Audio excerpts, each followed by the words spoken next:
ஓரிரை கொள்கையை ஏற்றுக்கொள்ளக்கூடிய அடியார்களாக இந்த பூமியிலே அல்லாஹுவின் தூதராக இறுதி தூதராக முஹம்மது ரசூலுல்லாஹி ஸல்லல்லாஹு அலைஹி வஸல்லம் அவர்களை ஏற்ற ஒரு சமுதாயமாக இறுதி வரைக்கும் மரணம் வரைக்கும் அவர்களுடைய வழியிலே செல்லக்கூடிய சமுதாயமாக இருக்க வேண்டும் என்பதை அல்லாஹும் அவருடைய தூதரும் விரும்பிய பிரகாரம் வாழுகின்ற அத்தகைய உம்மத்தினராக இருப்பதற்காக அல்லாஹு தாலா அல் குர்ஆன் கூறுகின்ற சமூகம் அல் குர்ஆன் கூறும் ஒற்றுமை என்ற சமூகத்தை எப்பொழுதோ இந்த சமுதாயத்திலிருந்து நாங்கள் எதிர்பார்க்கின்றோமோ அந்த குர்ஆன் கூறுகின்ற சமுதாயத்தினர்களாக மாற வேண்டுமாக இருந்தால் அல்லாஹும் அவருடைய தூதர் ஸல்லல்லாஹு அலைஹி வஸல்லம் அவர்களும் எதனை எதிர்பார்க்கின்றார்கள் என்பதை நாங்கள் எங்களுடைய வாழ்க்கையிலே கடைபிடிக்க கடமைப்பட்டிருக்கின்றோம். அன்புக்குரிய சகோதரர்களே, அல்லாஹுவின் நல்லடியார்களே, நாங்கள் இந்த உலகத்திலே வாழுகின்ற பொழுது எத்தனையோ மதத்தினர்கள் எத்தனையோ கொள்கை கோட்பாடுகள் இருக்கின்றன. அவர்களுக்கு மத்தியிலே வணக்கங்களிலே அல்லது அவர்கள் வணங்கி கொள்ளுகின்ற தெய்வீக சார்ந்த கொள்கைகளாக இருக்கின்ற பொழுதோ மதங்களாக இருக்கின்ற பொழுதோ அவர்களுக்கு மத்தியிலேயே தன்னுடைய தெய்வங்களை பராமரித்து கொள்கின்ற அல்லது பிரித்து கொள்கின்ற எத்தனையோ கொள்கைகளை பார்க்கக்கூடியதாக இருக்கின்றது. ஆனால் அல்லாஹு தாலா இஸ்லாமிய உம்மத்தினருக்கு அல்லாஹுவை மாத்திரம் வணங்க வேண்டும், அவனுடைய தூதருக்கு மாத்திரம் கட்டுப்பட வேண்டும், குர்ஆனும் சுன்னாவும் எதனுடைய அடிப்படையில் சொல்லுகின்றதோ அத்தகைய வழியிலே இருந்து கொள்ளுகின்ற பொழுதுதான் இந்த உண்மையான மார்க்கத்தை உயிரோட்டம் உள்ள மார்க்கமாக நாங்கள் மாற்றிக்கொள்ள முடியும் என்பதை பார்க்கின்ற பொழுது இந்த அல்லாஹுடைய குர்ஆனும் நபிகளார் ஸல்லல்லாஹு அலைஹி வஸல்லம் உடைய சுன்னாவையும் நாங்கள் பின்பற்றாததன் காரணமாக ஒற்றுமை என்ற ஐக்கியம் என்ற ஒன்றை நாங்கள் இழந்து நிற்கின்றதை பார்க்கின்றோம். அன்புக்குரிய சகோதரர்களே, அல்லாஹுவின் நல்லடியார்களே, இந்த உலகத்திலே நாங்கள் பார்க்கின்றோம், இந்த இலங்கை திருநாட்டை பொறுத்தவரையில் நாங்கள் எல்லோரும் நினைத்து விடுகின்றோம் ஒற்றுமையாக வாழ வேண்டும் என்றையும் அதே போன்று ஒற்றுமையோடு நாங்கள் இந்த உலகத்திலிருந்து பிரிந்து செல்ல வேண்டும் என்பதை நாங்கள் எதிர்பார்க்கின்றோம். ஆனால் அன்புக்குரிய சகோதரர்களே, இந்த ஒற்றுமை என்ற ஒன்று நாங்களாக நினைத்து ஒரு நேரத்தில் கூடி மறுநேரத்தில் களைகின்ற பொழுது இந்த ஒற்றுமையை எதிர்பார்க்க முடியாது. அது இந்த உலகாயுத நோக்கத்திற்காக வேண்டி ஒன்று சேர்ந்து நாங்கள் பிரிகின்ற பொழுது உன்னதமான தெய்வீகம் சார்ந்த அந்த ஒற்றுமையை எதிர்பார்க்க முடியாது. அல்லாஹும் அவருடைய தூதர் ஸல்லல்லாஹு அலைஹி வஸல்லம் அவர்களும் எங்களுக்கு எவ்வாறான ஒற்றுமைகளை சொல்லி தந்திருக்கின்றார்கள் என்பதை குர்ஆனுடைய வழியிலே நாங்கள் பார்க்கின்ற பொழுது சுன்னாவுடைய செயற்பாடுகளிலே பார்க்கின்ற பொழுது அன்புக்குரிய சகோதரர்களே நாங்கள் புரிந்து கொள்ள முடியும். ஏனென்று சொன்னால் இந்த குர்ஆனும் சுன்னாவையும் யாரெல்லாம் ஒற்றுமை எனும் இந்த பலமான இந்த பகுதியை கைவிட்டு ஒற்றுமைக்காக வேண்டி தேடி அலைகின்றார்களோ அல்லது ஒற்றுமைப்பட வேண்டும் என்று எதிர்பார்க்கின்றோமோ அந்த ஒற்றுமை ஒரு காலமுமே எங்களுடைய சமுதாயத்தில் அதனை நிலையானதாக மாற்றிக்கொள்ள முடியாது. அன்புக்குரிய சகோதரர்களே, அல்லாஹுவின் நல்லடியார்களே, அல்லாஹுவின் தூதர் ஸல்லல்லாஹு அலைஹி வஸல்லம் அவருடைய ஏகத்துவ பிரச்சாரத்திற்கு முன்னர் வாழ்ந்த சமுதாயத்தை பார்க்கின்ற பொழுது அவர்கள் பல்வேறுபட்ட குலங்களாக கோத்திரங்களாக அவர்கள் பிரிவினர்களாக பிரிந்து காணப்பட்டார்கள். அவர்களுக்கென்று ஒரு சின்ன சிறு பிரச்சனைகள் வருகின்ற பொழுது அவர்கள் வெட்டு ஒன்றாக துண்டு இரண்டாக கிடக்கின்ற சமுதாயமாக அல்லாஹுவின் தூதருடைய அந்த முன்னால் வாழ்ந்த சமுதாயத்தினர்கள் அல்லாஹுவின் தூதருக்கு இந்த வகி கிடைப்பதற்கு முன்னர் வாழ்ந்தார்கள். அன்புக்குரிய சகோதரரே, சிறு சிறு பிரச்சனையாக இருந்தாலும் அவர்களுடைய போராட்டம் மிகப்பெரிய ஒரு போராட்டமாக சாவும் வரைக்கும் அவர்களுடைய போராட்டமாக யுத்தத்திலே கலந்து கொள்ளக்கூடிய அளவுக்கு குடும்பங்களுக்கு மத்தியில் சமூகங்களுக்கு மத்தியில் அப்படியான கோத்திரங்களாக பிரிந்து சண்டையிட்டதை பார்க்கின்றோம். அதனை அல்லாஹு தஆலா அல் குர்ஆனிலே இவ்வாறு கூறி காட்டுகின்றான், வகுந்தும் அலா ஷஃபா ஹுஃப்ரத்தின் மினன் நார். அல்லாஹ் சொல்லுகின்றான், நீங்கள் நரகத்தின் விளிம்பில் இருந்தீர்கள், நரகத்தினுடைய அந்த எரிகொள்ளின் விளிம்பில் இருந்தீர்கள் என்று அல்லாஹ் சொல்லுகின்றான். அன்புக்குரிய சகோதரர்களே, அந்த சமுதாயத்தை அல்லாஹுவின் தூதருக்கு அல்லாஹ் கொடுத்த வஹியை கொண்டு எவ்வாறு மாற்றி அமைத்தான் என்று சொன்னால், அன்புக்குரிய சகோதரர்களே, ஃபஅல்லஃப பைன குலூபிக்கும் ஃபஅஸ்பஹ்தும் பினிஅமதிஹி இஹ்வானா. அன்புக்குரிய சகோதரர்களே, அல்லாஹ்வின் நல்லடியார்களே, அல்லாஹ் தஆலா அந்த நரகத்தின் விளிம்பில் அவர்களை பாதுகாக்க முடியாத அளவுக்கு அவர்கள் யுத்தம் புரிந்தார்கள். அவர்களுடைய ஒரு செயற்பாடுகளுக்கு நாட்டுக்காக யுத்தம் புரிந்தார்கள், குடும்பத்திற்காக, கோத்திரங்களுக்காக யுத்தம் புரிந்தார்கள். நரகத்தை அவர்கள் தனதாக்கிக் கொள்கின்ற அளவுக்கு அவர்கள் இருந்தார்கள். ஆனால் அல்லாஹ் சொல்லுகின்றான், இவர்களை அல்லாஹ் எப்படி மாற்றிக்கொண்டான் என்றால்,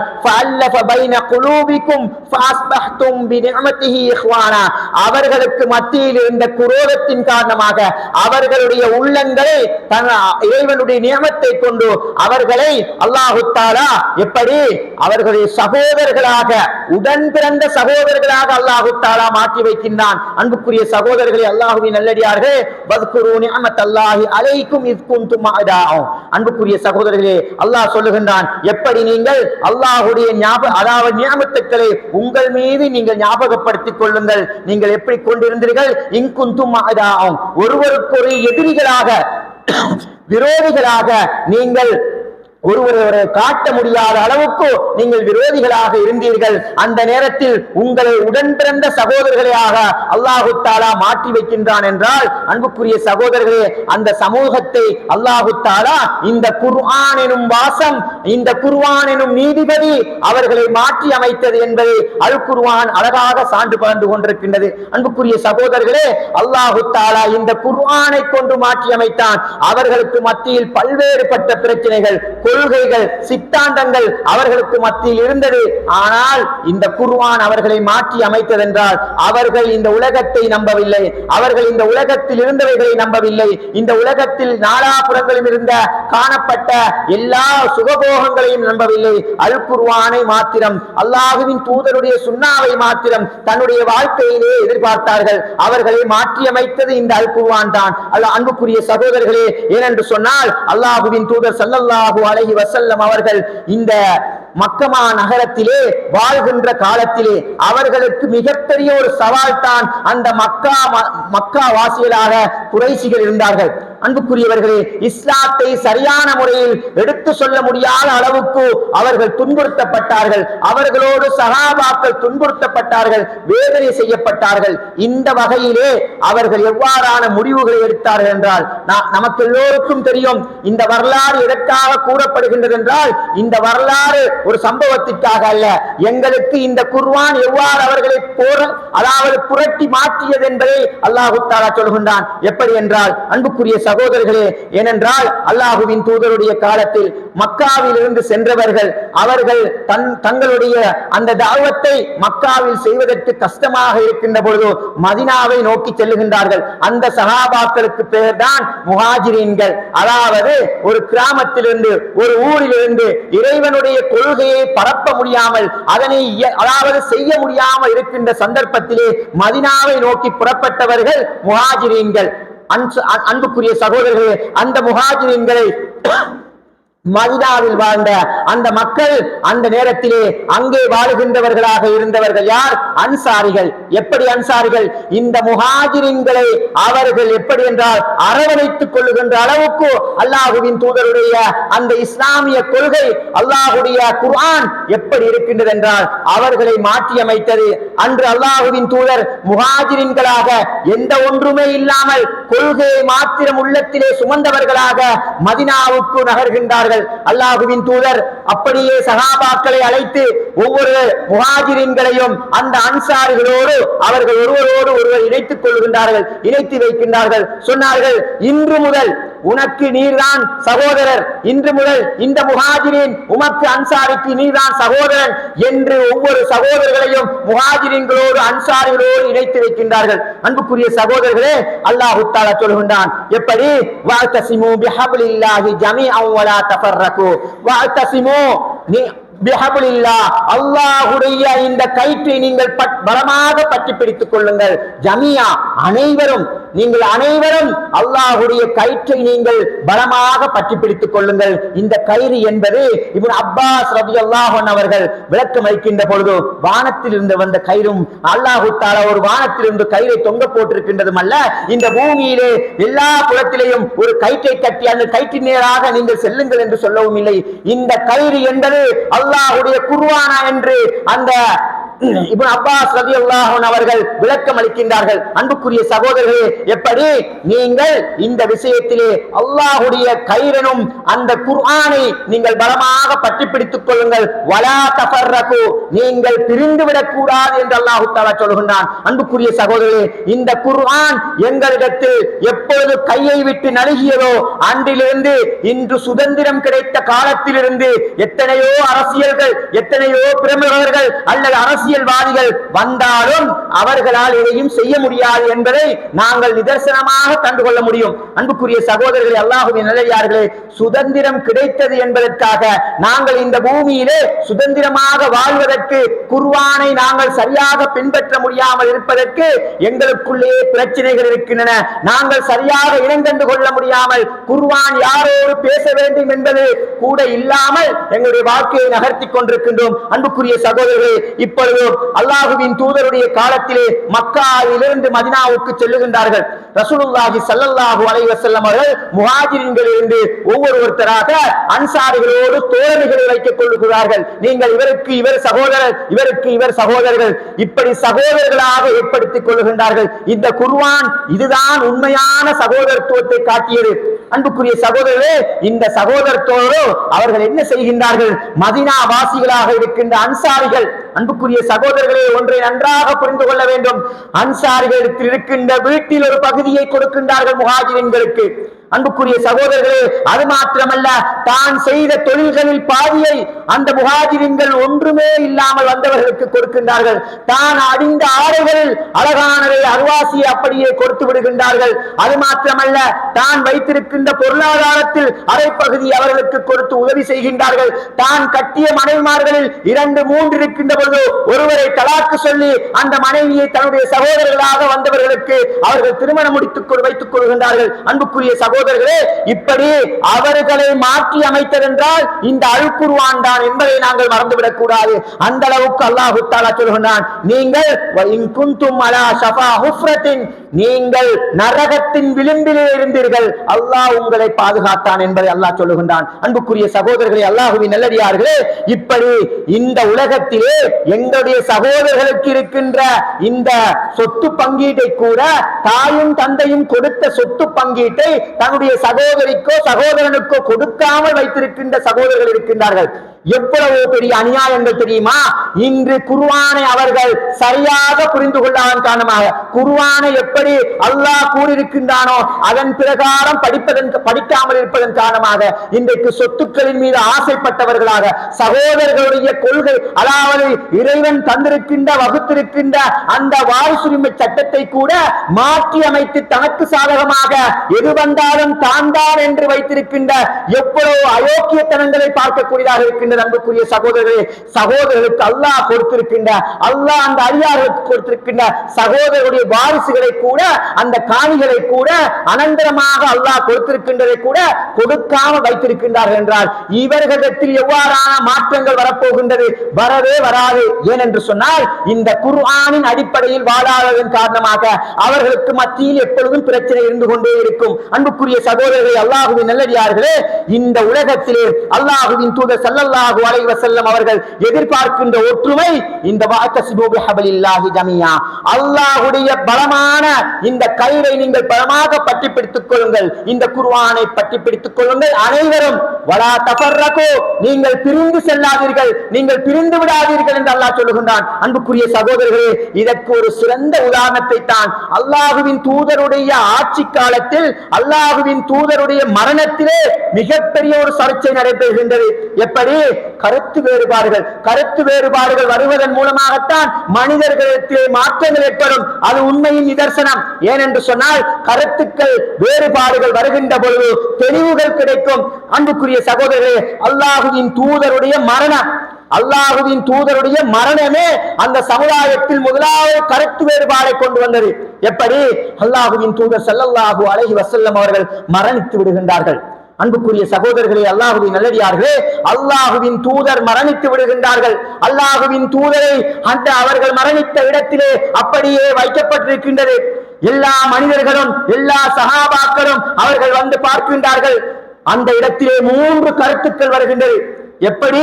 ஒரு கருத்து, அல்லாஹுவின் தூதர் மரணித்து விட்டார். இல்லை, அவர் மரணிக்கவில்லை. எப்படி மரணிக்க முடியும்? அல்லாஹுவின் தூதர் மரணிக்கவில்லை, அவர் உயிர் பெற்றிருவார் என்ற ஒரு செய்தி. இரண்டாவது செய்தி வருகின்றது, இல்லை, உண்மையிலே அவர் மரணித்தே விட்டார். மூன்றாவது செய்தி வருகின்றது, அவர்தான் யாரு? உமர் ரலியல்லாஹு அன்ஹு அவர்கள் வருகின்றார்கள். அல்லாஹ்வின் தூதருடைய செய்தியை கேள்விப்பட்டு வருகின்றார்கள். எப்படி? யாராவது முஹம்மது ரசூலுல்லாஹ் மரணித்தார்கள் என்று சொன்னார்களோ அவர்களுடைய கழுத்தை நான் என்னுடைய வாளினால் கொன்று விடுவேன், அவருடைய கருத்தை அறுத்து விடுவேன் என்று சொல்கின்றார்கள். மூன்று கருத்து வருகின்றது அன்புக்குரிய சகோதரர்களே. இந்த அல்லாஹ்வின் தூதருடைய ஜனாசாவை அடக்குவதற்கு 3 நாட்கள் ஆகிவிடுகின்றது. என்ன கருத்து வேறுபாடுகள்? இதை மரணித்தார்களா, இல்லை உயிர் பெற்று எழுவார்களா, உமர் ரலியல்லாஹு அன்ஹு அந்த வாளுக்கு இரையாக வேண்டுமா என்ற பிரச்சனை வருகின்றது.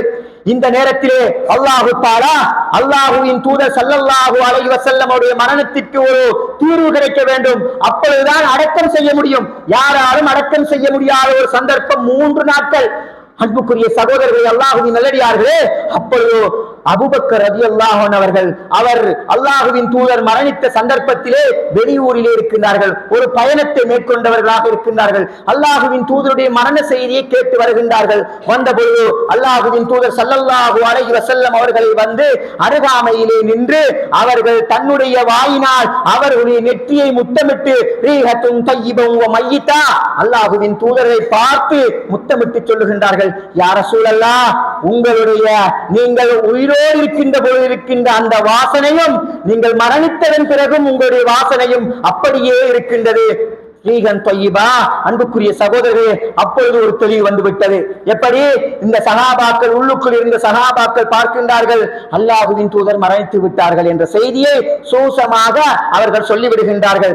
இரண்டாவது, அடுத்த பக்கத்திற்கு வருகின்றார்கள். அந்த நேரத்திலே அல்லாஹ்வின் தூதரை பற்றி ஒரு செய்தியை சொல்லுகின்றார்கள். அபூபக்கர் ரலியல்லாஹு அன்ஹு அவர்கள் எப்படி சொல்லுகின்றார்கள்? மா ஜஅலல்லாஹு லக மௌத்தத்தைன் இல்லல் மௌத்தல் ஊலா. அல்லாஹ்வின் தூதர் ஸல்லல்லாஹு அலைஹி வஸல்லம் அவர்களை பார்த்து விட்டு வந்து சொல்லுகின்றார்கள் அபூபக்கர் ரலியல்லாஹு அன்ஹு அவர்கள், அல்லாஹ்வின் தூதரே, உங்களுக்கு 2 மரணங்கள் இல்லை, மரணம் என்பது ஒரே மரணம் தான் என்பதை அல்லாஹ் தஆலா ஆக்கி வைத்திருக்கின்றான் என்ற செய்தியை சொல்லுகின்றார்கள். அன்புக்குரிய சகோதரர்களே, இப்பொழுது வெளியே வருகின்றார்கள், மக்கள் அனைவரும் இருக்கின்றார்கள், உமர் ரலியல்லாஹு அன்ஹு அவர்களும் வாளோடு நிற்கின்றார்கள். அன்புக்குரிய சகோதரர்களே, அந்த நேரத்திலே அல்லாஹ்வின் தூதருடைய செய்தியை சொல்லுகின்ற பொழுது சொல்லுகின்றார்கள், மன்கான யஅபுது முஹம்மதன், யார் முஹம்மதை வணங்கி வழிபட்டார்களோ இந்த பூமியிலே, யார் முஹம்மதை வணங்கி வழிபட்டார்களோ இந்த பூமியிலே, ஃபைன்ன முஹம்மதன் கத் மாத, நிச்சயமாக முஹம்மது ரசூலுல்லாஹ் மரணித்து விட்டார்கள் என்ற செய்தியை சொல்லுகின்றார்கள். வமன் கான யஅபுதுல்லாஹ, நிச்சயமாக உண்மையிலே அல்லாஹ்வை யாரெல்லாம் வணங்கினார்களோ, ஃபைன்னஹு ஹய்யுன், அவன் உயிரோடு இருக்கின்றான், லா யமூது, அவன் மரணிக்க போவதில்லை. அல்லாஹ்வுக்கும் எங்களுக்கும் ரசூலுல்லாஹ்வுக்கும் இந்த உயிரோடு சம்பந்தப்பட்ட வித்தியாசம் என்ன? அல்லாஹ் எப்பொழுதும் உயிரானவன், நாங்கள் இருக்கின்றோம் உயிரோடு. ஆனால் எங்களுக்கும் ரசூலுல்லாஹ்வுக்கும் அல்லாஹ் தஆலா மரணத்தை தருகின்றான். அல்லாஹ் நித்திய ஜீவனாக இருக்கின்றான், அவன் மரணிக்க போவதில்லை. அன்புக்குரிய சகோதரர்களே, இந்த செய்தியை அல்லாஹ்வின் தூதருடைய அந்த சுன்னாவை பின்பற்றிய சஹாபி அபூபக்கர் ரலியல்லாஹு அன்ஹு அவர்கள் உற்ற தோழர் சொல்லிவிட்டு இறுதியாக ஒரு குர்ஆன் வசனத்தையும் ஓதி காட்டுகின்றார்கள். அன்புக்குரிய சகோதரர்களே, அந்த குர்ஆன் வசனம் தான் எல்லோரையும் போட்டி புரட்டியது. இதற்கு தீர்வு காண வேண்டும், அடக்கம் செய்வதற்கு முடியாமல் இருக்கின்றது. எல்லா சஹாபாக்களும் 3 விதமாக கருத்துக்கள் சொல்லுகின்றார்கள். ரசூலுல்லாஹ் மரணித்து விட்டார்கள் ஒரு சஹாபா ஒரு பகுதி சொல்லுகின்றார்கள், இன்னும் ஒரு பகுதி சொல்லுகின்றார்கள், இல்லை ரசூலுல்லாஹ் மரணித்தார்கள், இன்னும் சற்று நேரத்தில் எழும்பி விடுவார்கள். இன்னும் ஒரு சஹாபாக்கள் கூட்டம் சொல்லுகின்றது, யாராவது ரசூலுல்லாஹ் மரணித்தார்கள் என்று சொன்னால் அவருடைய கருத்தை நான் கொய்து விடுவேன் என்று சொல்லுகின்றார்கள். அன்புக்குரிய சகோதரர்களே, இறுதியாக அபூபக்கர் ரலியல்லாஹு அன்ஹு அவர்கள் அதாவது குர்ஆன் வசனத்தை சொல்லுகின்றார்கள், வமா முஹம்மதுன் இல்லா ரசூலுன், முஹம்மத் அல்லாஹ்வுடைய தூதரை தவிர வேறு யாரும் இல்லை என்ற செய்தியை சொல்லிவிட்டு, கத் ஹலத் மின் கப்லிஹிர் ருசுல் எப்படி? அல்லாஹ்வின் தூதர், அல்லாஹ்வுடைய தூதரை தவிர வேறு யாரும் இல்லை, இவர் மரணித்தால் அல்லது அவுகுத்தில அல்லது கொலை செய்யப்பட்டால், இந்த விடயத்தோடு அல்லாஹ்வின் தூதர் மரணித்து விட்டார் என்ற செய்தியை அந்த அபூபக்கர் ரலியல்லாஹு அன்ஹு அவர்கள் குர்ஆனில் இருந்து ஆதாரம் காட்டுகின்றார்கள். சொல்லிவிட்டு, இன்கலபத்தும் அலா அகாபிக்கும், அல்லாஹுவின் தூதர் மரணித்தோ அல்லது கொலை செய்யப்பட்டாலோ நீங்கள் முன்பிருந்த அந்த மார்க்கத்திலே திரும்பி விடுவீர்களா என்ற இந்த செய்தியை அல்லாஹு தஆலா கூறிய செய்தியை அபூபக்கர் ரலியல்லாஹு அன்ஹு அவர்கள் கூறுகின்றார்கள். அன்புக்குரிய சகோதரர்களே, சொன்ன உடனேயே யாருடைய கை? உமர் ரலியல்லாஹு அன்ஹுடைய கையில் இருந்து வாள் கீழே விழுகின்றது. அங்கே குர்ஆன் ஓங்கப்படுகின்றது. உமர் ரலியல்லாஹு அன்ஹு அவர்கள் யார்? அபூபக்கர் ரலியல்லாஹு அன்ஹு அவர்கள் யார்? இந்த பலம் அபூபக்கர் ரலியல்லாஹு அன்ஹுடைய வலிமையை விட, அவர்களுடைய சக்தியை விட, அவர்கள் இருக்கின்ற அந்த உடல் வாகையை விட உமர் ரலியல்லாஹு அன்ஹு அவர்கள் சக்தி வாய்ந்தவர். அன்புக்குரிய சகோதரர்களே, வலிமை வாய்ந்தவர்கள், யாருக்கும் பயப்பட மாட்டார்கள். அவர்கள் ஒரு வழியில் சென்றால் ஷைத்தான் மறுவழியில் செல்லும் என்ற செய்தியை நாங்கள் படித்திருக்கின்றோம். உமர் ரலியல்லாஹு அன்ஹு அவர்களோடு அபூபக்கர் ரலியல்லாஹு அன்ஹு அவர்களை இந்த சக்தியோடு வலிமையோடு ஒப்பிட்டு பார்க்கின்ற அளவுக்கு அபூபக்கர் ரலியல்லாஹு அன்ஹு அவர்கள் மிகவும் குறைந்தவர். அவருடைய வலிமை சக்தி குறைந்தவர், ஒல்லியான மனிதர். இவர் தூக்கினால் அவர் அந்த அளவுக்கு இருந்தார்கள். அன்புக்குரிய சகோதரர்களே, ஆனால் அபூபக்கர் ரலியல்லாஹு அன்ஹுடைய அந்த இபாதத், அவர்கள் செய்த தர்மம், அவர்கள் அல்லாஹ்வின் தூதரோடு இருந்த இணக்கத்தை உமர் ரலியல்லாஹு அன்ஹுவோடு ஒப்பிட முடியாது.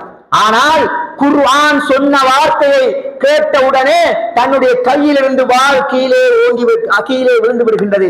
அங்கே இந்த அல்லாஹுவின் தூதர் மரணித்தார்கள் என்ற செய்தி வருகின்றது. அன்புக்குரிய சகோதரர்களே, அல்லாஹுவின் நல்லடியார்களே, இந்த குர்ஆன் இருந்து அவர்கள் ஆதாரத்தை காட்டினார்கள். இந்த எத்தனையோ பிரச்சனைகள், அல்லாஹுவின் தூதர் மரணித்தவுடனே இந்த பிரச்சனை, அடக்கம் செய்கின்ற பிரச்சனை அடுத்தது. இரண்டாவது, அடுத்தது என்ன? ஆட்சி பிரச்சனை. அன்புக்குரிய சகோதரர்களே, இந்த மரணித்து விட்டார் என்ற செய்தி வந்துவிட்டது. எல்லோரும் ஏகமனதாக ஏற்றுக்கொண்டார்கள். அவர்களுக்கு பல்வேறுபட்ட கருத்து வேறுபாடு இருந்தது. அவர்களுக்கு மத்தியில் இருந்த எல்லா கருத்துக்களையும் ஒன்றிணைத்து அவர்கள் சரியான தீர்வு குர்ஆனிலிருந்து அவர்கள் காட்டியதன் மூலமாக ஏற்றுக்கொண்டார்கள். இரண்டாவது பிரச்சனை வருகின்றது, ஒரு ஆட்சி அதிகாரம். அல்லாஹ்வின் தூதர் யார்? அல்லாஹ்வுடைய அந்த மார்க்கத்தை சொல்லுகின்ற ஒரு தூதராக இருந்தார். இரண்டாவது அவர்களுக்கு இருந்த பண்பு, அல்லாஹ் கொடுத்த பண்பு, இந்த உலகத்தை ஆட்சி செய்கின்ற ஜனாதிபதியாக இருந்தார். அன்புக்குரிய சகோதரர்களே, அல்லாஹ்வின் நல்லடியார்களே, அல்லாஹ்வின் தூதர் ஒரு இடத்திலிருந்து ஆட்சி செய்தார்கள் என்றால் அந்த ஆட்சிக்கு ஒரு தக்க ஒரு அதிகாரி இருக்க வேண்டும். மரணித்து விட்டால் அடுத்தது ஒருவர் யாராவது தலைமைத்துவத்தை ஏற்றுக்கொள்ள வேண்டும். தலைமைத்துவத்திலே ஏற்றுக்கொள்வதிலே ஒரு பிரச்சனை வருகின்றது. சஹாபாக்களுக்கு இந்த பிரச்சனை வந்தது, என்னுடைய சமூகத்தில் வராமல் இருக்காது. அன்புக்குரிய சகோதரர்களே, இப்பொழுது அன்சாரிகளும் முஹாஜிரின்களும் ஒன்று சேர்ந்திருக்கின்றார்கள். ஜனாசா அடக்கப்படவில்லை. அன்புக்குரிய சகோதரர்களே, இரண்டாவது பிரச்சனை, யார் தலைமைத்துவத்திற்கு வருவது? சாதாரணமானதா? இன்றைக்கு ஒரு பிரதேச சபை தேர்தலுக்கு எப்படி நாங்கள் எல்லோரும் எப்படி உற்சாகமாக இருக்கின்றோமோ, ஒரு நாட்டினுடைய ஜனாதிபதியை தெரிவு செய்வதற்கு எப்படி உற்சாகமாக இருக்கின்றோமோ, ஒரு மாகாண சபை தலைவரை தெரிவு செய்வதில், முதலமைச்சரை தெரிவு செய்வதில் எப்படி உற்சாகம் இருக்கின்றதோ, இந்த உலகத்தை ஆட்சி செய்த அல்லாஹ்வின் தூதருக்கு அடுத்ததாக ஒருவர் இருக்க வேண்டுமே. இதற்கு எப்படிப்பட்ட ஒரு, அதாவது அந்த ஆட்சி அதிகாரத்துக்கு வருவதற்கு எவ்வளவு இருந்திருக்கும். ஆனால் அவர்கள் யுத்தம் புரியவில்லை. அவர்கள் ஒருவருக்கு ஒருவர் பேசிக் கொண்டார்கள், கலந்துரையாடினார்கள். சஹாபாக்கள் கலந்துரையாடினார்கள். இப்பொழுது அன்சாரி தோழர்கள் ஒரு முடிவெடுக்கின்றார்கள். சொன்னார்கள், நாங்கள் இந்த பூமியிலே அல்லாஹ்வின் தூதர் வந்தவுடனே நாங்கள் அவர்களுக்காக வேண்டி ஆதரித்தோம். அவர்களுக்கு அல்லாஹ்வின் தூதருடைய சஹாபாக்கள் வந்தார்கள், முஹாஜிரின்களுக்கு அவர்களுக்கு நாங்கள் இடமளித்தோம், வாழ்வளித்தோம், அவர்களுக்கு தொழில் அமைத்துக் கொடுத்தோம். எல்லா வகையும் இந்த பூமியிலே தானே ஏற்படுத்தினது. எனவே எங்களிடத்திலிருந்து ஒரு தலைவரை நாங்கள் உருவாக்க வேண்டும் என்று அப்பொழுது சொல்லுகின்றார்கள். முஹாஜிரின்கள், மக்காவில் இருந்து சென்றவர்கள் சொல்லுகின்றார்கள், நாங்கள் வெறுமனே உங்களிடத்தில் எதையும் கேட்டு வரவில்லை. எங்களிடத்தில் சொத்து பத்துக்கள் எல்லாம் மக்காவிலே குவிந்து கிடக்கின்றன.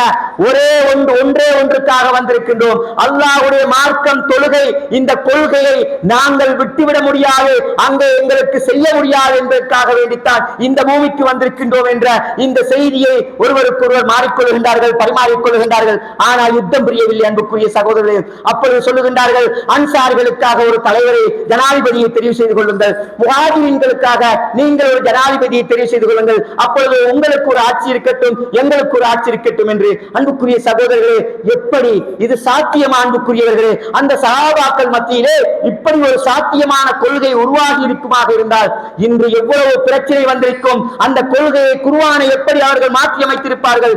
இல்லை. அதிலிருந்து ஒரு சஹாபி எழும்பி சொல்லுகின்றார். அவர் யாராக இருந்ததோ தெரியாது. அன்புக்குரிய சகோதரர்களே, அந்த சஹாபி சொல்லுகின்றார், அல்லாஹ்வின் தூதர் ஸல்லல்லாஹு அலைஹி வஸல்லம் அவர்கள் மரணிக்குவதற்கு முன்னர் அல்லாஹ்வின் தூதர் உயிரோடு இருக்கின்ற பொழுது யாரை நியமித்தார்களோ தான் சுகையினமுற்று இருக்கின்ற பொழுது அந்த தொழுகையை நடாத்துவதற்கு இவர்தான் தகுதியானவர், அவர்தான் அபூபக்கர். அவர் அன்சாரியாக இருக்கட்டும், முஹாஜிரின்களாக இருக்கட்டும், அது பிரச்சனை இல்லை. அல்லாஹ்வின் தூதர் இருக்கின்ற பொழுது அவருடைய உற்ற தோழராக அபூபக்கர் இருந்திருக்கின்றார். அவர் தொழுகை நடாத்தும் போது அவரைத்தான் நியமித்திருக்கின்றார். இன்னும் பல்வேறுபட்ட விடயங்களில் அல்லாஹ்வின் தூதர் அபூபக்கர் நியமித்திருக்கின்றார். எனவே அவர்தான் தகுதியான மனிதர் என்ற அந்த செய்தியை ஒரு சஹாபி எழும்பி சொல்லுகின்றார். அந்த அத்துணை பேர்களுடைய கருத்துக்களை உள்வாங்கிவிட்டு இந்த சஹாபி சொன்ன வார்த்தைக்கு கட்டுப்படுகின்றார்கள். அன்புக்குரிய சகோதரர்கள், அல்லாஹ்வின் நல்லடியார்களே, அங்கே அபூபக்கர் ரலியல்லாஹு அன்ஹு அவர்கள் ஆட்சி பீடம் ஏறுகின்றார்கள். எப்படி ஆட்சி பீடம்? இந்த உலகத்திலே அமெரிக்காவுடைய வல்லரசு எப்படி இந்த நாட்டிலே இந்த உலகத்திலே அது சொல்லுகின்றதை ஏற்றுக்கொள்ளுகின்றதோ, அன்றைய காலத்தில் அல்லாஹ்வின் தூதர் இந்த உலகத்தினுடைய சாம்ராஜ்யத்தின் ஜனாதிபதி. அன்புக்குரிய சகோதரர்களே, அல்லாஹ்வின் தூதருடைய முஹம்மது என்ற வார்த்தையை கேட்டால் அன்று பாரசீகங்கள் கை நடுங்கியது, அவர்கள் உள்ளங்கள் நடுங்கியது. அந்த அளவுக்கு பரந்த விருந்த அல்லாஹ்வின் தூதருடைய கொள்கை இருந்தது. அந்த நேரத்திலே அபூபக்கர் ரலியல்லாஹு அன்ஹு அவர்கள் ஆட்சி பீடம் ஏறுகின்றார்கள். இந்த பிரச்சனை முடிந்துவிட்டது. இப்பொழுது அன்புக்குரிய சகோதரர்களே, இன்று நாங்கள் பார்க்கின்றோம், ஒரு நிர்வாகத்தை தெரிவு செய்கின்ற பொழுது இன்றைக்கு இலங்கையிலே எத்தனை பள்ளிகளிலோ இருந்தாலும் வந்தான் வரத்தான் என்று நாங்கள் பார்க்கின்றோம். அவனுக்கு அதற்குரிய இடத்தை கொடுக்காமல் பார்க்கின்றோம். யார் எவரை வைக்க வேண்டும் என்று நேரத்துக்கே தீர்மானித்து விடுகின்றோம். அன்புக்குரிய சகோதரர்கள், அல்லாஹ்வின் நல்லடியார்கள், அபூபக்கர் ரலியல்லாஹு அன்ஹு அவர்கள் ஆட்சிக்கு பிறகு அதற்கு பின்னர் வந்த அந்த வழியை பாருங்கள். உமர் யார்? முஹாஜிரின். உஸ்மான் யார்? முஹாஜிரின். அலி யார்? முஹாஜிரின். அதற்கு பிறகு உமையாவில் வந்த அபு சுஃபியான், அப்பாஸ், ஹசன், இப்படி 6 தலைமுறைகள் வந்தவர்கள் எல்லோரும் முஹாஜிரின்களாக இருந்தார்கள். அன்புக்குரியவர்களே, யார் அல்லாஹ்வுடைய குர்ஆனையும் சுன்னாவையும் சரியாக நேர்த்தியாக நியாயமாக சொல்லுகின்றார்களோ அவர்களை நாங்கள் தலைமைத்துவத்தில் வைத்துக் கொள்வதிலே எந்த பிரச்சனையும் இல்லை என்பதை அல் குர்ஆன் எங்களுக்கு சான்று பகிர்ந்து கொண்டிருக்கின்றது. அன்புக்குரிய சகோதரரை, அல்லாஹ்வுடைய நல்லடியார்களே, எங்களுடைய வாழ்க்கையிலே மாற்றங்களை கொண்டு வருவதற்கு குர்ஆன் எங்களை நாங்கள் எங்களுடைய வாழ்க்கையிலே கைப்பற்றிக் கொள்ள வேண்டும். இந்த குர்ஆன் இல்லாத காரணமாக எங்களுடைய வாழ்க்கை மிகவும் மோசமான நிலையிலே போய்கொண்டிருக்கின்றதை பார்க்கின்றோம்.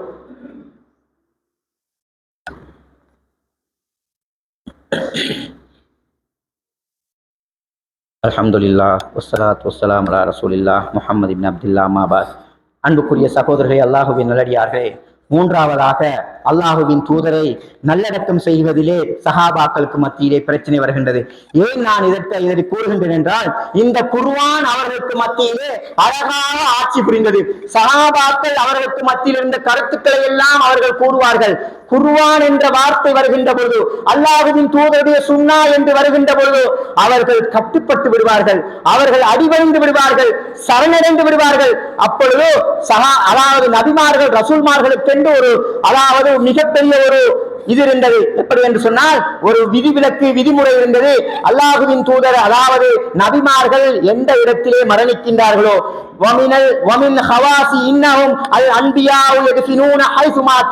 அவர்கள் எந்த இடத்தில் மரணிக்கின்றார்களோ அந்த இடத்திலேதான் அவர்களை நல்லடக்கம் செய்ய வேண்டும் என்று இந்த செய்தியை ரசூலுல்லாஹி ஸல்லல்லாஹு அலைஹி வஸல்லம் அவர்களுடைய சுன்னாவை பின்பற்றிய சஹாபாக்கள் ஒருவர் சொல்லுகின்றார்கள். அன்புக்குரிய சகோதரர்களே, இப்பொழுதோ அவர்கள் அதிகமானவர்கள் இதற்கு முன்னர் பல கருத்துக்களை சொன்னார்கள். அல்லாஹ்வின் தூதர் இவர்கள் மக்காவில் இருந்து வருகின்ற பொழுது என்னுடைய வீட்டில் தான் இருந்தார், இந்த மஸ்ஜிதுல் குபாவில் தான் பள்ளி கட்டினார், இன்ன வீட்டில் தான் இருந்தார், இத்தனை காலங்கள் என்னுடைய வீட்டில் இருந்தார், இவரை என்னுடைய இடத்தில் தான் அடக்க வேண்டும் அல்லது பொது மயானத்தில் தான் அடக்க வேண்டும். இப்படியெல்லாம் சஹாபாக்களுக்கு மத்தியிலே கருத்து வேறுபாடுகள். ஆனால் அந்த கருத்து வேறுபாடுகளை அப்படியே முழுமையாக ஒரு ஹதீஸ் அவர்களை மாற்றி அமைத்தது என்றால், அன்புக்குரிய சகோதரர்களே, அவர்களுக்கு மத்தியில் இருந்த ஒற்றுமை என்ன? இந்த குர்ஆனும் சுன்னாவும் எதனை செய்கின்றதோ சொல்லுகின்றதோ அப்படியே மாற்றி அமைத்துக் கொண்டார்கள் என்ற செய்தியை அல்லாஹ் தஆலா அழகான முறையிலே கூறி காட்டுகின்றான். அன்புக்குரிய சகோதரர்களே, இன்று எங்களுக்கு மத்தியிலே எவ்வளவு பிரச்சனைகள் இருக்கின்றன. என்ன பிரச்சனைகள்?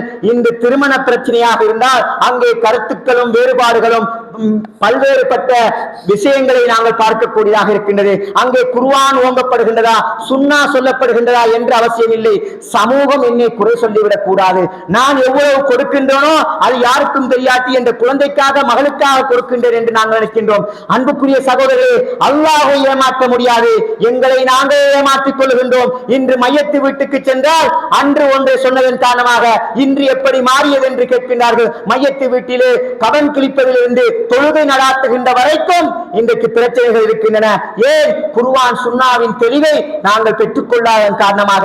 அன்புக்குரிய சகோதரர்களே, மையத்து வீட்டுக்கு சென்றால் இதிலே யார் பயான் பண்ணுவது, அங்கே மக்பராவில் யார் பயான் பண்ணுவது, இதெல்லாம் ஒரு பெரிய நிதர்சனமாக இந்த பூமியிலே இன்றைக்கு கண்கூடாக காணக்கூடியதாக இருக்கின்றது. அன்புக்குரிய சகோதரர்களே, அவர்கள் அதாவது சமுதாயத்திலே மிகவும் உயர்ந்தவர்களாக அல்லது அவர்கள் சமூகத்திலே மிகவும் ஒரு பிரசித்தமானவர்களாக இருந்தால் அங்கே காணப்படுகின்ற மக்கள் கூட்டமும் அவர்களை பற்றி மெச்சு வைக்கப்படுகின்றதையும் பார்க்கின்றோம். அங்கே ஒரு ஏழை மரணிக்கு விட்டால் அங்கே எட்டி பார்ப்பதற்கு ஜனாசாவில் கலந்து கொள்வதற்கு ஆக்கள் இல்லை. குர்ஆன் எங்களுக்கு என்ன சொல்லுகின்றது? அன்புக்குரிய சகோதரர்களே, இப்படியான வழிமுறைகள் எல்லாம் நாங்கள் தவறவிட்டுக் கொண்டிருக்கின்றோம். நாங்கள் குர்ஆனும் சுன்னாவும் எதனை செய்து காட்டுகின்றதோ சொல்லியதோ அதனை நாங்கள் பின்பற்றுவோமாக இருந்தால் நாங்கள் வழி தவற மாட்டோம். அன்புக்குரிய சகோதரர்களே, அல்லாஹ்வின் நல்லடியார்களே, இன்று எங்களுக்கு இருக்கின்ற எவ்வளவு பிரச்சனைகள், கொடுக்கல் வாங்கல். ஒரு கொடுக்கல் வாங்கலிலே ஒரு சகோதரனுக்கும் மத்தியிலே ஒரு கொடுக்கல் வாங்கல் வந்தால் இஸ்லாம் சொல்லுகின்ற அந்த கொடுக்கல் வாங்கல் எவ்வாறு இருந்தது? கொடுக்கின்ற பொழுது நீ சரியாக 2 சாட்சிகளை வைத்து நீ கையொப்பமிட்டு நீ அதற்காக சாட்சியாக இருந்து கொள் என்று. இதெல்லாம் தேவையில்லை, அது பிரச்சனை இல்லை. இவருக்கு எனக்கு மத்தியில் எந்த பிரச்சனையும் இல்லை. நாங்க ஒரு காலத்துல நன்றாகத்தான் இருந்தோம், சம்பந்தியாக இருந்தோம், அவனுக்கு எதிரே மகளை நான் கொடுக்க போகின்றேன் என்ற செய்தியெல்லாம் சொல்லி கடைசியில் அவர்களோடு இவர்கள் ஒன்றாக இருந்து சாப்பிட்டு உண்டு பருகியதன் பிறகு ஒரு பிரச்சனை வருகின்ற பொழுது அல்லாஹ்வுடைய தூதருடைய குர்ஆனும் சுன்னாவும் பால் ஓடோடி செல்கின்றதை பார்க்கின்றோம். அங்கு இவர்களுடைய எழுத்து மூலமான எதுவுமே இல்லை என்றால் அங்கு பிரச்சனைகள் பூகம்பமாக மாறிவிடுகின்றது. அன்புக்குரிய சகோதரர்களே, அல்லாஹ்வின் நல்லடியார்களே, அல்லாஹ் எந்த வார்த்தையை சரியாக சொல்லியிருக்கின்றானோ அந்த வார்த்தையிலே எந்த குறைகளையும் நாங்கள் எதிர்பார்க்க முடியாது. அதனால் தான் அன்புக்குரியவர்களே, அல்லாஹ் சொல்லுகின்ற பிரகாரம் செய்து கொள்ள வேண்டும். அல்லாஹ் எதனை தடுத்திருக்கின்றானோ அதிலிருந்து நாங்கள் தவிர்த்து கொள்வோமாக இருந்தால் நாங்கள் உண்மையில் அந்த குர்ஆனுக்கு அடிபணிந்தவர்களாக, குர்ஆன் நீதிபதியாக இந்த உலகத்திலே எங்களை ஆட்சி செய்து கொண்டிருக்கும். இந்த குர்ஆனுக்கு மாற்றம் செய்வோமாக இருந்தால் நாங்கள் இந்த உலகத்திலே எத்தனை நன்மைகளை பெறுகின்றவர்களாக இருந்தாலும் நாங்கள் இந்த உலகத்திலே தாழ்ந்தவர்களாகத்தான் இருப்போம். அன்புக்குரிய சகோதரே, அல்லாஹ் சொல்லுகின்றான், வட்டியை ஹராமாக்கி இருக்கின்றான். வட்டியை நீ எடுக்கக்கூடாது, நீ யுத்தம் புரிய வேண்டும் என்னோடு என்று சொல்லுகின்றான். வட்டியோடு நீ தொடர்பாக இருந்தால் என்னோடு யுத்தம் புரிவதற்கு நீ தயார் என்று சொல்லுகின்றான். அன்புக்குரிய சகோதரர், அல்லாஹ் சொல்லிட்டான்னு சொன்னா அதில நாங்கள் எந்த விதமான கருத்துக்களையும் நாங்கள் கொண்டு திணிக்க கூடாது. இது என்னுடைய கஷ்டத்திற்காக இருக்கின்றேன், இந்த கஷ்டத்திற்காக வேண்டித்தான் நான் செய்கின்றேன் என்று எந்த மனிதர்களும் சாக்கு போக்கு சொல்லக்கூடாது. இன்றைக்கு எத்தனையோ பெண்கள் மனைவிமார்கள் இன்றைக்கு வீட்டில் இருக்கின்ற நகைகளை எல்லாம் கொண்டு போய் வங்கியிலே அடகு வைத்து அவர்கள் பெருநாள் கொண்டாடுவதையும் கணவனுக்கு உதவி செய்வதையும் பார்க்கின்றோம். அல்லது லீசிங்கிலே வாகனத்தை எடுத்து கட்ட முடியாமல் இருக்கின்றதை பார்க்கின்றோம். எங்களுடைய சக்கிராமத்திலே நம்முடைய சகோதரர்கள் 50% அல்லது 60% இந்த பாவத்திலே மூழ்கி இருக்கின்றார்கள் என்பதை மறந்துவிடக் கூடாது. ஏனென்று சொன்னால் அல்லாஹ்வுடைய இந்த மார்க்கத்திலே நாங்கள் விளையாடுகின்றோம், அல்லாஹ்வுடைய கொள்கையை மறந்தவர்களாக இருக்கின்றோம். அன்புக்குரிய சகோதரர்கள், அல்லாஹ்வின் நல்லடியார்களே, இந்த பாவத்தை எங்களுக்கு நாங்கள் போக்க வேண்டும். நாங்கள் வல்லவர்களாக நல்லவர்களாக சமூகத்திலே நாங்கள் காட்டிக்கொள்ள முடியும், ஆனால் அல்லாஹ்விடத்திலே நாங்கள் மாட்டிக்கொள்வோம் என்பதை மறந்துவிடக் கூடாது. இந்த உலகத்திலே ஒன்றை வைத்துக் கொண்டு இன்னொன்றுக்கு ஆசைப்படுவதுதான் இந்த வட்டிக்கு காரணமாக இருக்கின்றது. ஒரு வாகனம் இருந்தால் இன்னும் ஒரு வாகனம் எடுக்க வேண்டும் என்று ஆசைப்படுகின்றோம். 1 லட்சம் இருந்தால் இன்னும் 1 லட்சம் எடுக்க வேண்டும் என்று ஆசைப்படுகின்றோம். ஒரு கடை இருந்தால் இன்னும் ஒரு கடை எடுப்பதற்காக ஆசைப்படுகின்றோம். இதற்காக வேண்டி என்ன வேண்டும் என்றாலும் நாங்கள் செய்வதற்கு தயாராக இருக்கின்றோம். இந்த பூமியிலே தான் வசிக்கின்ற காணியை கூட அடகு வைக்கின்ற அல்லது தன்னுடைய பேமிட்டை உறுதியை கொடுத்து வங்கியிலே காசு வாங்குகின்ற முதலைகளாக இந்த உலகத்திலே ஏகத்துவத்தை பேசுகின்றவர்கள் இருக்கின்றோம். அன்புக்குரிய சகோதரே, இது அல்லாஹ்வுக்கு இது ஓப்பானதும் அல்ல, அல்லாஹ் விரும்புவதும் அல்ல. நாங்கள் எந்த பாவத்தை எல்லாம் அல்லாஹ் தடுக்க சொல்லியிருக்கின்றானோ, தவிர்ந்து வாழுமாறு சொல்லியிருக்கின்றானோ அந்த பாவத்திலிருந்து தவிர்ந்து வாழ வேண்டும். அதுதான் உன்னதமான முஸ்லிம்களாக வாழ முடியும். இந்த உலகத்திலே கொள்கைக்காக வேண்டி நாங்கள் 3% பெரும்பான்மை யார் நல்லவர்கள் என்று கையை உசட்ட சொன்னால் இன்றைக்கு வலிமை மிக்கவர்கள் கெட்டவர்கள் இருக்கின்ற சமூகத்திற்காக வேண்டி அவர்கள் கையை உயர்த்தி இதுதான் சரி சட்டம் என்று நாங்கள் கையை உயர்த்திக் கூறக்கூடாது. இது மெஜாரிட்டியாக நாங்கள் பார்ப்பதல்ல. மார்க்கம் எதை சொல்லுகின்றதோ அதன்பால் செல்ல வேண்டும். வலிமை இல்லாத ஒரு மனிதர் நம்முடைய சமூகத்திலே இருக்கின்றார் என்றால் அவர்களிடத்திலே கொள்கை இருக்கும் என்பதை மறந்துவிடக் கூடாது. வலிமை உள்ள இடத்திலே கொள்கை இல்லாமல் இருக்கின்ற பொழுது நாங்கள் அவர்கள் தான் பின்பற்ற வேண்டும் என்று கையை உயர்த்துவோமாக இருந்தால் நாங்கள் எல்லோரும் செய்கின்ற அநியாயங்கள். எனவே அல்லாஹ்வின் நல்லடியார்கள், அன்புக்குரிய சகோதரி, அல்லாஹ் தஆலா ஒரு குர்ஆன் வசனத்தை கூறுகின்றான். எப்படி என்றால் அதுதான் எப்படி இன் துதி அக்ஸர மன் ஃபில் அர்லி யுதில்லூக அன் சபீலில்லாஹ் இயத்தபியூன இல்லா ظن வைன்ஹும் இல்லா யஹ்ருசூன். அல்லாஹ் தஆலா சொல்கிறான், நபியே, இன் துதி அக்ஸர மின் மன் ஃபில் அர்லி, இந்த பூமியிலே இந்த பூலோகத்திலே யாரெல்லாம் அதிகமானவர்களாக இருந்து உன்னை பின்பற்றுமாறு கூறுகின்றார்களோ அவர்களுடைய பக்கத்திலே நீங்கள் செல்வீர்களாக இருந்தால், அவர்களை அதிகமாக இருக்கின்ற மக்களுடைய பயணத்திலே நீங்கள் செல்வீர்களாக இருந்தால், யுதில்லூக அன் சபீலில்லாஹ், அல்லாஹ்வுடைய பாதையை விட்டும் அவர்கள் உன்னை வழிதவறச் செய்து விடுவார்கள் என்று நபிக்கு அல்லாஹ் தஆலா கட்டளையிடுகின்றான். அவர்கள் சொல்லுகின்ற அவர்கள் பின்பற்றுகின்ற அனைத்தும் மனோ இச்சை, அவர்கள் எண்ணங்களை கொண்டுதான் பின்பற்றுகின்றார்கள். இன்னும் வைன்ஹும் இல்லா யஹ்ருசூன், அவர்கள் அனுமானத்தை கொண்டுதான் அவர்கள் சொல்லுவார்களே தவிர மார்க்கத்தை கொண்டு செல்ல மாட்டார்கள். அன்புக்குரிய சகோதரர்களே, அல்லாஹ்வின் நல்லடியார்களே, இந்த உலகத்திலே வாழுகின்ற வரைக்கும் அல்லாஹ்வுடைய குர்ஆனை எங்களுடைய வேத நூலாக நீதிபதியாக எடுத்து வாழ்வோமாக இருந்தால் இந்த உலகத்திலே பிரச்சனை வராது, சண்டைகள் வராது, சச்சரவுகள் வராது. வந்தால் அழகான முறையிலே தீர்க்கமான முறையிலே இருந்து அதற்கான தீர்வை பெற்றுக் கொள்ளக்கூடிய குர்ஆனும் சுன்னாவும் என்ன சொல்லுகின்றது என்று தீர்ப்பாக எடுத்து அதனை நிரப்பமாக இருந்தால் எங்களுடைய குடும்பத்துக்கு மத்தியில் பிரச்சனை வராது, சமூகத்துக்கு மத்தியில் பிரச்சனை வராது, தனிநபர்களுக்கு மத்தியில் பிரச்சனை வராது. அதனைத்தான் இஸ்லாம் எதிர்பார்க்கின்றது. சஹாபாக்களுக்கு வராத பிரச்சனையும் அல்ல, சஹாபாக்கள் இந்த உலகத்தில் வாழுகின்ற பொழுது அவர்களுக்கு வந்த பிரச்சனைகளை இப்படித்தான் தீர்த்தார்களே தவிர அவர்கள் யுத்தம் புரியவில்லை, அவர்கள் இந்த கொள்கைக்காக யுத்தம் புரியவில்லை, இந்த கொள்கையை சரியாக பயன்படுத்துவதற்காக அவர்கள் கலந்தாலோசித்தார்கள். எனவே அன்புக்குரிய சகோதரர்களே, எங்களுக்கு அல்லாஹ் தஆலா தந்திருக்கின்ற இந்த வகையான அல் குர்ஆனை பின்பற்றி அல்லாஹ்வின் தூதர் எங்களுக்கு காட்டி தந்திருக்கின்ற இந்த வழியை நாங்கள் பின்பற்றி வாழுகின்ற பொழுது வல்லவன் இறைவன் எங்களுக்கு அருள் புரிவான். அந்த சுவர்க்கத்தை பெற்றுக்கொள்ளக்கூடிய மக்களாக, நன்மக்களாக என்னையும் உங்களையும் அல்லாஹ் தஆலா ஆக்கி அருள்வானாக. வா ஆகிர் தஅவானா அல்ஹம்துலில்லாஹி ரப்பில் ஆலமீன். அகிமிஸ் ஸலாம்.